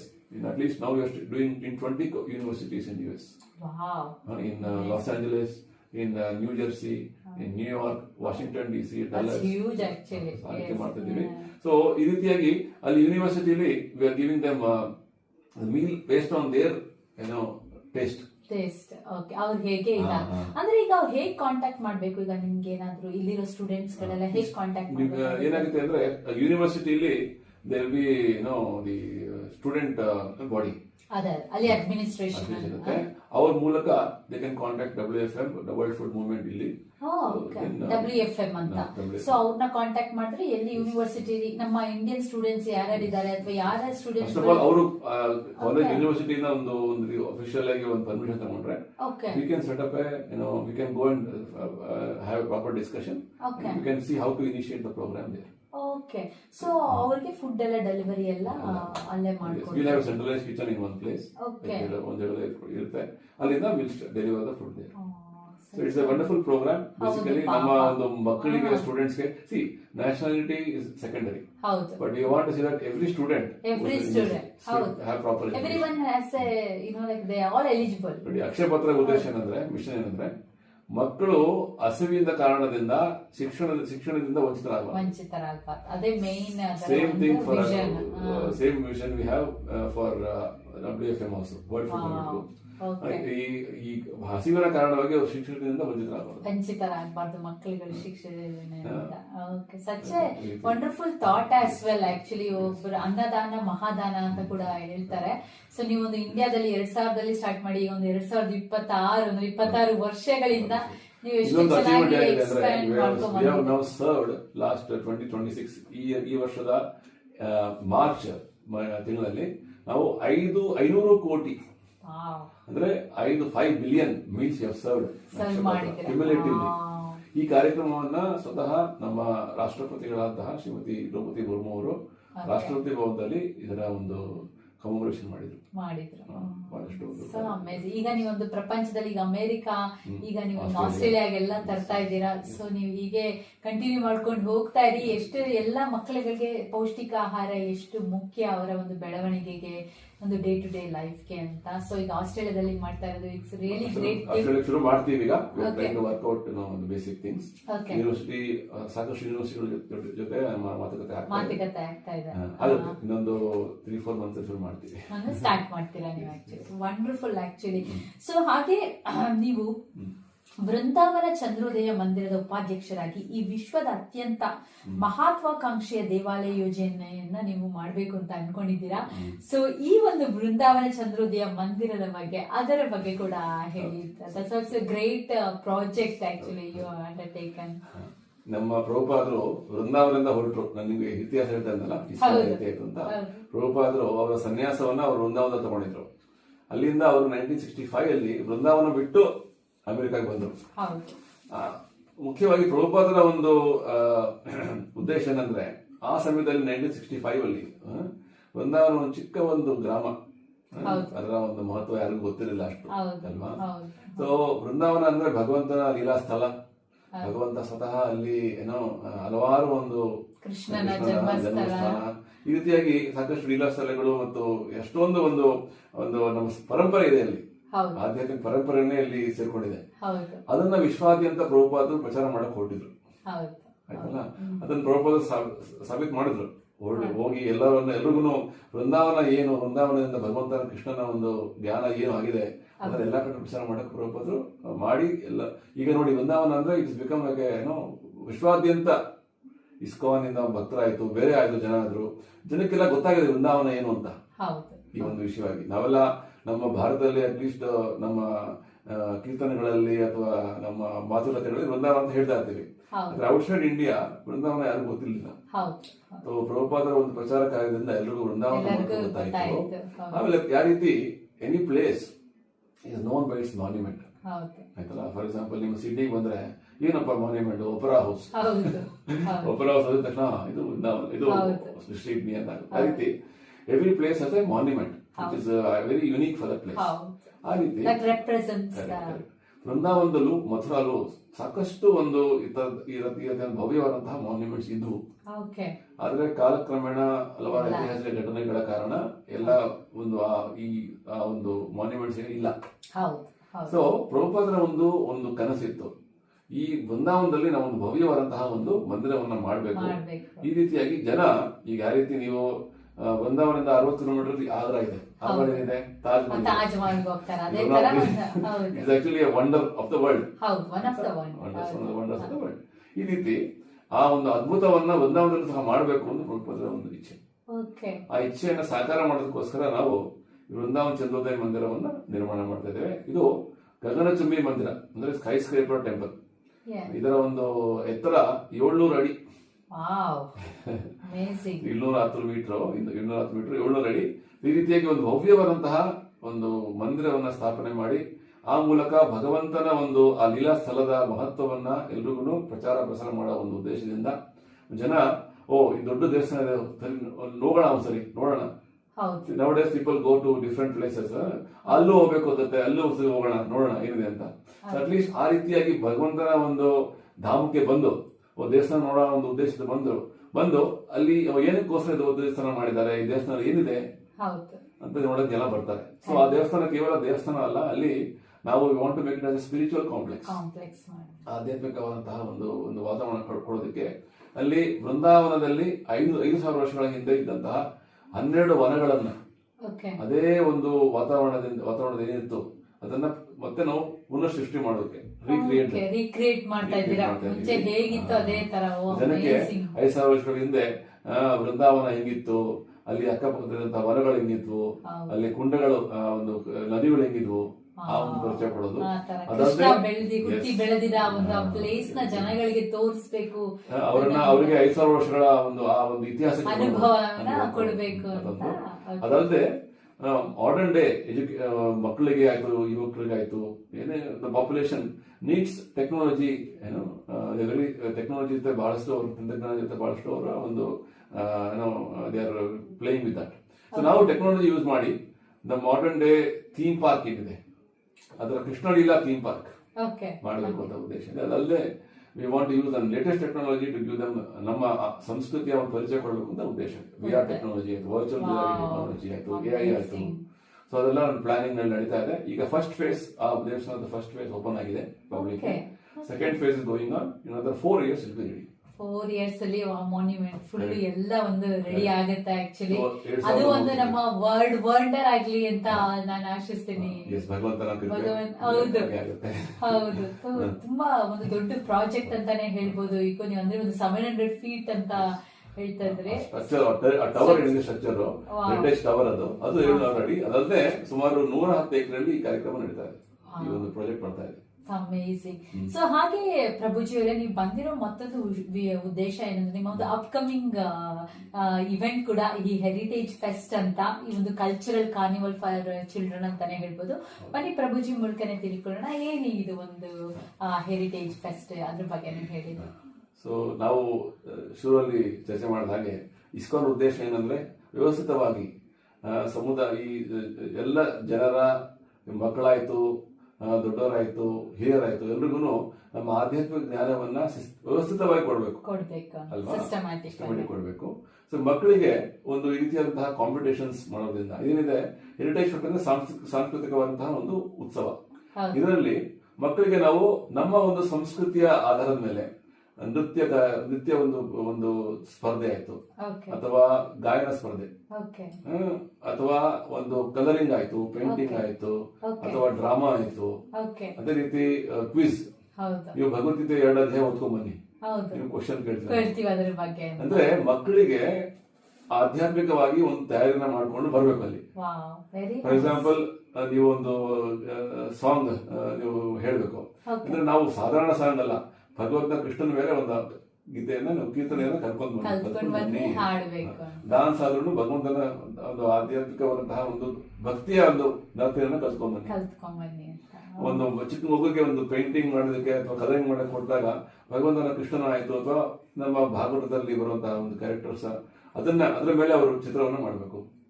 ಅಂದ್ರೆ concept and theme is on Krishna. ಇದು pre Janmashtami event. Janmashtami September 5 ತಾರೀಕು. ಆಗ್ತಾ ಇದೆ. ಇದು 22ನೇ ಆಗಸ್ಟ್ 9 AM ಆನ್ವರ್ಡ್ಸ್. ಸೊ ಇದು Boronia grove community centre 40 Rawson street Epping ಅಲ್ಲಿ. ಸೊ ಹಾಗೆ ಪ್ರಸಾದವನ್ನು ಕೊಡಲಾಗುತ್ತೆ, ಹಾಗೆ ಫ್ರೀ ಇವೆಂಟ್ ಕೂಡ. ಆನ್ಲೈನ್ ನಿಮ್ಮ ಚಾನಲ್ ಮೂಲಕ ಅವ್ರಿಗೆ ಲಿಂಕ್ ಕಳಿಸ್ಬಿಟ್ರೆ ನಾವು register online and everybody can participate. ಅಂದ್ರೆ ಎಲ್ಲರೂ ಪಾರ್ಟಿಸಿಪೇಟ್ ಮಾಡೋರು ರಿಜಿಸ್ಟರ್ ಮಾಡ್ಬೇಕಾಗತ್ತೆ, ಮತ್ತೆ ಎಲ್ಲರೂ ಎಂಟ್ರಿ ಮಾಡಬಹುದು, ಫ್ರೀ ಎಂಟ್ರಿ ಯಾರು ಬೇಕಾದ್ರೂ. ಅಂದ್ರೆ ಪಾರ್ಟಿಸಿಪೇಟ್ ಮಾಡ್ಬೇಕಂದ್ರೆ ಮಾತ್ರ ಮಕ್ಕಳುಗಳು ಎಲ್ಲ ಪಾರ್ಟಿಸಿಪೇಟ್ ಮಾಡಿ ಒಳ್ಳೇದು. ನಿಮ್ಮ ಮಕ್ಕಳಿಗೆ ಒಂದು ಸಂಸ್ಕೃತಿಯ ಒಂದು ಪರಿಚಯ ಆಗುತ್ತಲ್ಲ. ಹೌದು ಹೌದು, ರಿಜಿಸ್ಟರ್ ಮಾಡಿ, because I will be going to close registration very soon. ಖಂಡಿತ ಖಂಡಿತ ನಾನು ಅದನ್ನೆಲ್ಲ ನಮ್ಮ ಒಂದು ಅಪ್ಪು ರೇಡಿಯೋ ಪ್ಲಾಟ್ಫಾರ್ಮ್ ಮೂಲಕ ಎಲ್ಲ ಪ್ರಮೋಟ್ ಮಾಡ್ತಾ ಇದೀವಿ. ಸೊ ದಯವಿಟ್ಟು ಈ ಒಂದು ಪ್ರೋಗ್ರಾಮ್ 22ನೇ ಆಗಸ್ಟ್ ನಡೀತಾ ಇದೆ. ಒಂದು ಕಲ್ಚರಲ್ ಹೆರಿಟೇಜ್ ಒಂದು ಫೆಸ್ಟ್ ತರನೇ ಅಂತ ಎಲ್ಲ ಹೇಳಿದ್ರು ಅದರಲ್ಲಿ. ಸೊ ನೀವು ಪಾರ್ಟಿಸಿಪೇಟ್ ಮಾಡ್ಬೇಕು ಅಂತ ಹೇಳಿದ್ರೆ ನೀವು ಅದನ್ನ ರಿಜಿಸ್ಟರ್ ಮಾಡ್ಬೇಕು. ನಾವು ಅದರ ಒಂದು ಫ್ಲೈಯರ್ ಅಲ್ಲಿ ಅದರಲ್ಲಿ ಒಂದು QR ಕೋಡ್ ಲಿಂಕ್ ಎಲ್ಲ ನಾವೆಲ್ಲ ಪ್ರೊವೈಡ್ ಮಾಡಿದೀವಿ. ಸೊ ದಯವಿಟ್ಟು ನೀವು ರಿಜಿಸ್ಟರ್ ಮಾಡಿ, and it's A free event. ಪ್ರತಿಯೊಬ್ಬ ಪಾರ್ಟಿಸಿಪೆಂಟ್ಗೂ ಒಂದು ಸರ್ಟಿಫಿಕೇಟ್ ಸಿಗುತ್ತೆ, ಎಲ್ಲರಿಗೂ ಪಾರ್ಟಿಸಿಪೇಟ್ ಸರ್ಟಿಫಿಕೇಟ್ ಸಿಗುತ್ತೆ. ಅದಲ್ಲದೆ ಯಾವ ಮಕ್ಕಳು ಒಂದು ಪ್ರತಿಯೊಂದು ಸ್ಪರ್ಧೆಯಲ್ಲೂ ಸ್ವಲ್ಪ they will perform very well, they'll get prize also. Wow, so amazing actually. ಒಂದು encouraging ಆಗಿ. For example, ಮಕ್ಕಳಿಗೆ ಈ ಒಂದು ವಯಸ್ಸಿನಲ್ಲಿ, ಚಿಕ್ಕ ವಯಸ್ಸಿನಿಂದಾನೇ ಒಂದು ನಮ್ಮ ಸಂಸ್ಕೃತಿ ಸಂಸ್ಕಾರ ವಿಷಯವಾಗಿ ಒಂದು ಜ್ಞಾನ ಕೊಟ್ರೆ ಅವರು ಬೆಳೆದ ಅದರಲ್ಲೇ ಬೆಳಿತಾರೆ. They will get that understanding very strongly in their mind. That's the idea. ಖಂಡಿತ. ಹಾಗೆ ಪ್ರಭುಜಿಯವರೇ, ಈ ಒಂದು ಜಗತ್ತಿನಲ್ಲಿ ಅನೇಕ ಸವಾಲುಗಳನ್ನ ನಾವೆಲ್ಲ ಎದುರಿಸ್ತಾ ಇದ್ದೀವಿ. ಸೊ ಈ ಒಂದು ಹೇಗೆ ಈ ಒಂದು ಆಧ್ಯಾತ್ಮಿಕತೆ, ಈ ಒಂದು ನಿಸ್ವಾರ್ಥ ಸೇವೆ ಮತ್ತೆ ಈ ಒಗ್ಗಟ್ಟಿನಲ್ಲಿ ಇದ್ರೆ ಸಮಾಜನ ನಾವು ಹೇಗೆ ನಾವು ನಿರ್ಮಿಸಬಹುದು, ಅದು ಹೇಗೆ ಸಹಾಯ ಮಾಡುತ್ತೆ ಅಂತ ಅದ್ರ ಬಗ್ಗೆ ಕೂಡ ಹೇಳಿ. ನಮ್ಮ ಪ್ರಭುಪಾದರ ಗುರುಗಳು ಹೇಳ್ತಾ ಇದ್ರು, ಈ ವಿಶ್ವದಲ್ಲಿ ಯಾವ ಒಂದು ಸಂಪನ್ಮೂಲಗಳ ಅಭಾವ ಇಲ್ಲ. ಹೌದು, ನೋ ಶಾರ್ಟೇಜ್. ಹೌದು. ಫಾರ್ ಎಕ್ಸಾಂಪಲ್ ನಮ್ಮ ಆಸ್ಟ್ರೇಲಿಯಾದಲ್ಲಿ ದೊಡ್ಡ ಜಾಗ, ಭೂಮಿ ಎಲ್ಲ ಇದೆ, ಎಲ್ಲ ಸಂಪನ್ಮೂಲಗಳು ಪರ್ಯಾಪ್ತವಾಗಿದ್ದಾವೆ. ಇನ್ಫ್ಯಾಕ್ಟ್ ನಮ್ಮ ಪ್ರಭುಪಾದರು ಹೇಳ್ತಾ ಇದ್ರು, ಇಡೀ ವಿಶ್ವದಲ್ಲಿ ಇರುವಂತಹ ಸಂಪನ್ಮೂಲಗಳು ಎಷ್ಟಿದಾವಪ್ಪ ಅಂದ್ರೆ ಈ ವಿಶ್ವದ 10 ಪಟ್ಟು ಜನಸಂಖ್ಯೆ ಆದ್ರೂ ವಿಶ್ವದಲ್ಲಿ ಎಲ್ಲರನ್ನು ಕಾಪಾಡಬಹುದು, ಎಲ್ಲರೂ ನೋಡ್ಕೋಬಹುದು, ಅಷ್ಟು ಸಂಪನ್ಮೂಲಗಳಿದ್ದೇವೆ. ಆದ್ರೂ ನಮ್ಮ ಈ ಒಂದು ದೇಶಗಳ ಒಂದು ವಿಭಜನೆ ಮತ್ತು ಡಿಮಾರ್ಕೇಶನ್ ಆಗಿದೆ. ಇದು ನನ್ನ ದೇಶ, ನೀನು ಬರಬಾರದು, ನಿನ್ನ ದೇಶ ನೀನು ಅಲ್ಲೇ ಇರಬೇಕು, ಈ ರೀತಿಯಾಗಿ ನಾವು ನಮ್ಮ ಒಂದು ಬೌಂಡ್ರೀಸ್ ಹಾಕೊಂಡ್ಬಿಟ್ಟಿದ್ದೀವಿ. ಆಗ್ಬಿಟ್ಟು ಎಲ್ಲ ಭಗವಂತನ ಸಂಪತ್ತು. ಆದ್ರೆ ನಾವು ಒಂದು ಬೌಂಡ್ರಿ ಹಾಕೊಂಡು ಇದು ನಾನು ನಮ್ಮವ್ರು ಮಾತ್ರ ಇದನ್ನ ಅನುಭವಿಸ್ಬೇಕು, ನೀವು ಬರಬಾರ್ದು ಇಲ್ಲಿ. Racism and all these things ನೋಡ್ತಾ ಇದ್ದೀವಿ ಪ್ರತಿನಿತ್ಯ. ಅದೇ ಹೇಳ್ತಾ ಪ್ರತಿನಿತ್ಯ ಇದನ್ನೇ ನಾವೆಲ್ಲ ನ್ಯೂಸ್ ಅಲ್ಲಿ ನೋಡ್ತಾ ಇರ್ತೀವಿ. ಕಾರಣ ಏನಂದ್ರೆ ನಮ್ಮ ಒಂದು ಸೀಮಿತವಾದಂತಹ ಜ್ಞಾನ. ಈ ಸಂಪನ್ಮೂಲ ಏನಿದೆ ಇದು ವಾಸ್ತವವಾಗಿ ಯಾರದು, ನನ್ನದಲ್ಲ. ಮುಂಚೆಯಿಂದ ನಮ್ಮ ಎಷ್ಟೋ ಲಕ್ಷಾಂತರ ವರ್ಷಗಳಿಂದ ಈ ರೀತಿ ಇದ್ದೇ ಇದೆ ಇದು. ಆದ್ರೆ ಈಗ ಒಂದು 200-300 ವರ್ಷಗಳಿಂದ ನಾನು ಇದು ನಂದು ಅಂತ ಹೇಳ್ತಾ ಇದ್ದೀನಿ. ಇದಕ್ಕೆ ಮುಂಚೆ ಯಾವ್ದು ಇರ್ತಿದ್ದು? ಆ ರೀತಿಯಾಗಿ ಪ್ರತಿಯೊಂದು ವಿಷಯ ನಾವು ಸ್ವಲ್ಪ ಒಂದು ತಾತ್ವಿಕ ವಿಷಯವಾಗಿ ಗೀತೆಯಲ್ಲಿ ಇದನ್ನೇ ಭಗವಂತ ಶುರು ಅಂತ ಹೇಳೋದು, ನಿರ್ಮಮ ನಿರಹಂಕಾರ. ಬಹಳ ಮುಖ್ಯವಾದಂತಹ 2 ವಿಷಯಗಳು ಹೇಳೋದು ಶುರು ಮಾಡ್ತೀನಿ, ಇಚ್ಛೆ ಪಡ್ತೀನಿ ನಾನು. ನಿರ್ಮಮ ಅಂದ್ರೆ ಇದು ನನ್ನದಲ್ಲ, ಮಮ ಅಂದ್ರೆ ನನ್ನದು ಅಂತಲ್ವಾ. ಸೊ ನಿರ್ಮಮ ಅಂದ್ರೆ ನನ್ನದಲ್ಲ, ಮತ್ತೆ ಯಾರದು? ಭಗವಂತ ಅಲ್ವಾ. ನಿರಹಂಕಾರ, ನಾನೇ ಮಾಡಿದ್ದೀನಲ್ಲ.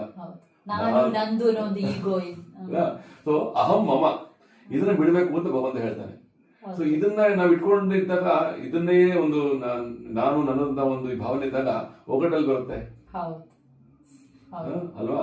So important message which I want to give you through this question what you are asking is, ಎಲ್ಲಿ ತನಕ ನಾವು ನಮ್ಮ ಆಧ್ಯಾತ್ಮಿಕವಾದಂತಹ ದೃಷ್ಟಿಕೋನವನ್ನ ನಾವು ಜಾಗೃತ ಮಾಡ್ಕೊಳ್ಳೋದಿಲ್ಲ, ಗೀತೆಯ ಭಾಗವತದ ಜ್ಞಾನವನ್ನ ನಾವು ಜೀವನದಲ್ಲಿ ಅಳವಡಿಸ್ಕೊಳ್ಳೋದಿಲ್ಲ, ಅಲ್ಲಿ ತನಕ ಈ ರೀತಿಯಾದಂತಹ ಒಂದು ತಾರತಮ್ಯತೆಗಳು ಮತ್ತು ಹಲವಾರು ಒಂದು ಸಮಸ್ಯೆಗಳು ಇದ್ದೇ ಇರ್ತವೆ ಅಲ್ವಾ. ಸೊ ಅದಕ್ಕೋಸ್ಕರ ಪ್ರಭುಪಾದರು ಈ ಜ್ಞಾನವನ್ನ ವಿಶ್ವಾದ್ಯಂತ ಇಸ್ಕಾನ್ ಮೂಲಕ ತಗೊಂಡು ಹೋಗಿ ಕೃಷ್ಣ ಕಾನ್ಶಿಯಸ್ನೆಸ್, ಕೃಷ್ಣ ಪ್ರಜ್ಞೆಯ ಮೂಲಕ ಹೇಳಿದ್ರು. ನಾವು ಪ್ರಜ್ಞೆ ಈಗ ಕೇವಲ ಸೀಮಿತವಾದಂತಹ ಒಂದು ಜ್ಞಾನದಲ್ಲಿ ನಾವು ಉಳಿತೀವಿ, ನಾನು ನನ್ನದು ಒಂದು ರೀತಿಯಲ್ಲಿ. ಕೃಷ್ಣ ಪ್ರಜ್ಞೆ ಅಂದ್ರೆ ಅದು ಅಂತಾರಾಷ್ಟ್ರೀಯ ವೈಶ್ವಿಕವಾದಂತಹ ಒಂದು ಪ್ರಜ್ಞೆ.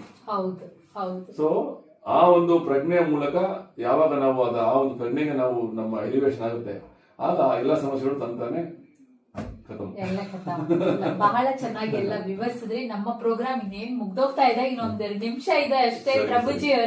ಪ್ರಭುಜಿ ಅವರ ಒಂದು ಜೀವನ ಚರಿತ್ರೆಯ ಬಗ್ಗೆ ನಾವು ತಿಳ್ಕೊಂಡ್ರು, ಅವರ ವೈಯಕ್ತಿಕ ಜೀವನ ಬಗ್ಗೆ ಎಲ್ಲ ಹೇಳಿದ್ರು. ಹೇಗೆ ಅವರೊಂದು 1997ರಲ್ಲಿ ಅವರೊಂದು ಅವರ ಒಂದು ಮೆಡಿಕಲ್ ಸೈನ್ಸ್ ಅವ್ರು ಓದ್ತಾ ಇರ್ತಾರೆ, ಮೆಡಿಸನ್ ನ, ಅದನ್ನ ಬಿಟ್ಟು ಅವರು ಒಂದು ಇಸ್ಕಾನ್ಗೆ ಅವರು ಆಕರ್ಷಿತರಾಗಿ ಅಲ್ಲಿ ಒಂದು ಸ್ಟಾರ್ಟ್ ಮಾಡ್ತಾರೆ. ಅಲ್ಲಿಂದ ಈಗ ಒಂದು 30 ವರ್ಷಗಳಿಂದ ಅವರು ಇಸ್ಕಾನ್ ಅಲ್ಲಿ ತಾವು ತಮ್ಮ ಒಂದು ಆಧ್ಯಾತ್ಮಿಕ ಶಿಕ್ಷಣ ಸಮಾಜ ಸೇವೆಯಲ್ಲಿ ಅವರು ತೊಡಗಿಸ್ಕೊಂಡಿದ್ದಾರೆ. ಅದ್ರ ಬಗ್ಗೆ ಎಲ್ಲ ಬಹಳಷ್ಟು ಮಾಹಿತಿನ ಕೊಟ್ಟರು. ಎಸ್ಪೆಷಲಿ ಒಂದು ವರ್ಲ್ಡ್ ಫುಡ್ ಮೂವ್ಮೆಂಟ್ ಎಷ್ಟು ಚೆನ್ನಾಗಿ 2000 ಇಸ್ವಿಯಿಂದ ಸ್ಟಾರ್ಟ್ ಆಯ್ತು, 26 ವರ್ಷದಿಂದ ಈಗ ಪ್ರಪಂಚದಾದ್ಯಂತ ಇದನ್ನೆಲ್ಲ ಇವರು ಸ್ಪ್ರೆಡ್ ಮಾಡಕ್ಕೆ ನೋಡ್ತಾ ಇದ್ದಾರೆ. ಇನ್ನೇನು ಕೆಲವೇ ತಿಂಗಳಲ್ಲಿ ಆಸ್ಟ್ರೇಲಿಯಾದಲ್ಲೂ ಕೂಡ ಇದು ಬರುತ್ತೆ. ಹಾಗೆ ವೃಂದಾವನದಲ್ಲಿ 700 ಫೀಟ್ ಒಂದು ಮಾನ್ಯುಮೆಂಟ್ ನ ಕಟ್ಟಬೇಕು ಅಂತ, ಅದರ ಬಗ್ಗೆನೂ ಕೂಡ ಇವರು ಎಲ್ಲ ಮಾತಾಡಿದ್ರು. ಸೊ ಹಾಗೆ ಒಂದು ಜನಗಳಿಗೆ ಆಧ್ಯಾತ್ಮಿಕತೆ ಹೇಗೆ ಬೆಳೆಸ್ಕೋಬೇಕು ಅಂತ ಹೇಳಿ, ಅದರ ಬಗ್ಗೆ ಅದರಿಂದ ಎಷ್ಟು ಉಪಯೋಗ ಆಗುತ್ತೆ, ಒಂದು ಕಾನ್ಶಿಯಸ್ನೆಸ್, ಕೃಷ್ಣ ಕಾನ್ಶಿಯಸ್ ನ ಬೆಳೆಸ್ಕೋಬೇಕು ಅಂತ ಬಹಳ ಚೆನ್ನಾಗಿ ಎಲ್ಲ ಅದ್ರ ಬಗ್ಗೆ ಎಲ್ಲ ಮಾತಾಡಿದ್ರು. ಸೊ ಪ್ರಭುಜಿ ಅವರೇ, once again thank you so much. ನೀವು ನಮ್ಮ ಒಂದು ಅಪ್ಪು ರೇಡಿಯೋಗೆ ಬಂದು ನಿಮ್ಮ ಒಂದು ಜೀವನದ ಬಗ್ಗೆ ಎಲ್ಲ ನೀವೆಲ್ಲ ಹಂಚ್ಕೊಂಡಿದ್ದಕ್ಕೆ ಧನ್ಯವಾದಗಳು. ಹರೇ ಕೃಷ್ಣ. ಹರೇ ಕೃಷ್ಣ. ಹರೇ ಕೃಷ್ಣ. Thank you.